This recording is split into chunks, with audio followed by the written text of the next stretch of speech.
Welcome to Lofty Pursuits and Public Displays of Confection in Tallahassee, Florida. I'm Greg, and today I'm going to start a series of candies based on a Thanksgiving feast. A true fall feast of flavors. One of the things I find fascinating about flavors is that they sort of can convert in your mind. You expect things not to be candy, but in other cultures, they might be. So as I start to make the candy by pouring the hot sugar on my candy cooling table, let's think about this. The first flavor in the series is going to be sweet corn. And we think of sweet corn as something just on the dining room table. But if you were in Asia, it would be a traditional candy flavor. And you can even find it as an ice cream flavor in Puerto Rico. So I thought this was a good place to start the series. Sweet buttered corn. Originally, we were going to just do plain corn, but we figured we could do better than that. And because we're going against the grain, I want to make it clear here that this is corn candy and not candy corn. As I stir in the food coloring, all the water boils out. I wish you could hear it. It makes a soft bubbling sound. It's music to my ears. And we're ending up with a palette of green and yellow to produce our corn candy. The sugar mixture looks like it has water in it, but it's actually just hot sugar, so we need the water in the food coloring to boil out, or our candy will become sticky over time. The cornerstone of this design is the color, so I've got to separate them out. I'm going to be cutting out the yellow and the green, and then the amber in the middle. Well, you're going to see what happens to that. This was a difficult batch. I'm not quite sure why, but the candy decided to stick a little to the table. I found it eerie that it did that. I know the flavors I'm about to list go a little against the grain for many of you out there, but I'm hoping to do between 5 and 8 flavors on top of this corn, and we'll see how the assortment works out. But we've tested these flavors and they're wonderful. We're going to do cranberry and sweet potato. We might do peach cobbler, and we're definitely going to do a glass of red wine because I like to have red wine at the feast. And all these flavors translate wonderfully into candy, and they are candy in many cultures. But we could also do things like apple pie and pumpkin pie, sweet buttered rolls. Heck, I wonder if we could do a honey-baked ham. In any event, if you put in a pre-order for this, or an order when we're done, you're going to get the full selection of the full feast. When we're done with the full list, and as we do it, we'll post updates on Facebook, Twitter, and Instagram. And we hope you're going to find this as amazing as we do.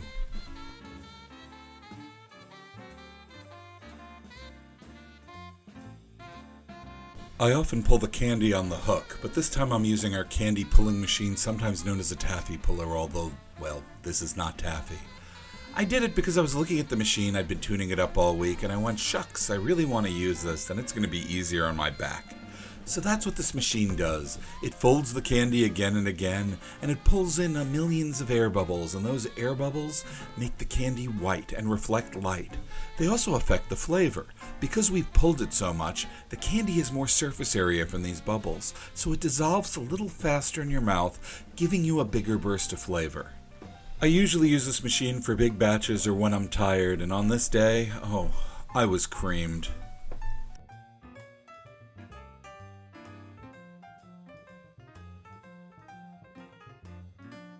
And then I realized I had to use the hook anyway. I guess it was kind of stalking me. I had to blend some white with the yellow to make the yellow opaque.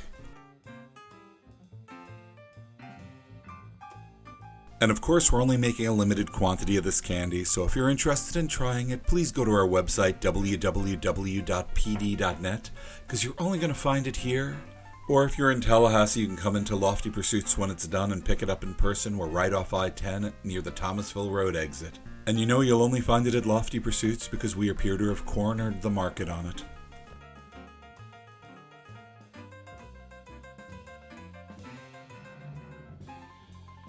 Let me give you a kernel of wisdom when it comes to candy making.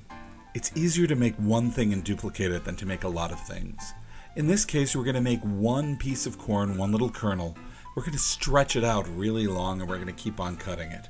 We're going to start by cutting it into 12 pieces and making one corn row out of it.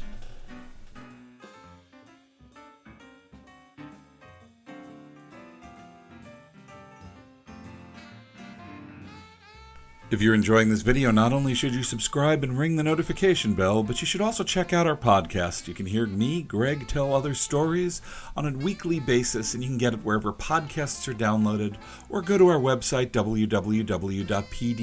There's a button in the upper right-hand corner marked podcasts. You can get it there. They come out every week, and if you want to get them 4 weeks early, you can become a Patreon subscriber. Thank you, our subscribers. You get this podcast produced for everybody, and we all appreciate it.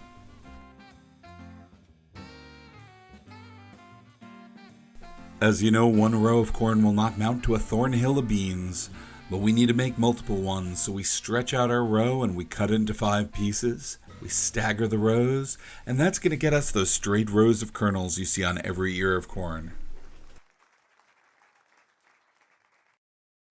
I know I'll be fielding questions soon because I made a mistake, so I'm going to preempt this. I did 5 rows of kernels. I should have done 6. As everyone knows, corn never forms an odd number of rows. They're always even. You see, the kernels form in pairs down the husk. And I made only 5, so this is like a unicorn out there, something you'll never find in nature.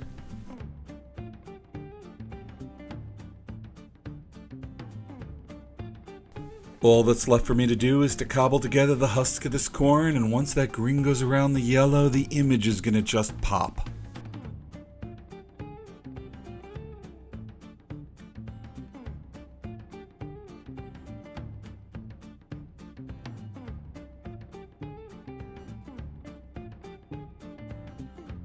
I've never done this design before, and I'm really happy how it came out, even if I had to play the design by ear. Some of these designs you think are going to be hard end up being fairly easy, like this one. And other ones you think are going to be easy, but it's like navigating your way blindfolded through a maze to get them done. And now we're going to put some white padded candy around it. And of course this is where most of the flavor is, but it's also going to space it out to make the design round, even though our little logo is a bit oblong.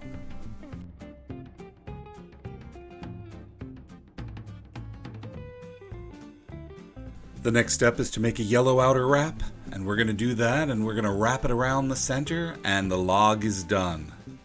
Now we have to make it into thousands of bite-sized pieces instead of one piece that's too big for anyone to eat.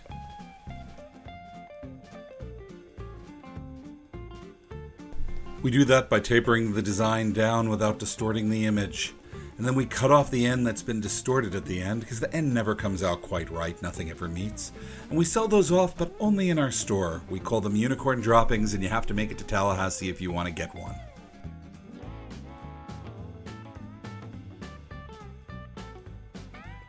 The candy is loaded on our batch roller, and this keeps the candy moving. If we let the candy sit still, it's going to go flat. And by doing this, we keep a round shape, and the candy comes out nice. And then we pull that candy from that log into the rods, and one after another we roll them until they cool and become hard. We need to make sure the candy is round before we stop moving it, but the smaller rods of candy dispense heat much faster than the thick ones, and they cool down with a remarkable speed. So fast, in fact, we have to move pretty fast at this stage on a cool day. We're now doing irregular live streams on our PD Confection Facebook page. That's our Facebook page for candy making. We also have a Lofty Pursuits Facebook page for the store. We do Twitter, Instagram, and of course YouTube here. Ring that bell when you subscribe. And you can join our Patreon channel if you want to get our podcast early and if you want to support the production of these videos. Thanks to all of our Patreon subscribers. All that's left for us to do now is to cut it into bite-sized pieces, and we do this on our canvil, our candy anvil, and this candy gets shucked into its individual bite-sized pieces.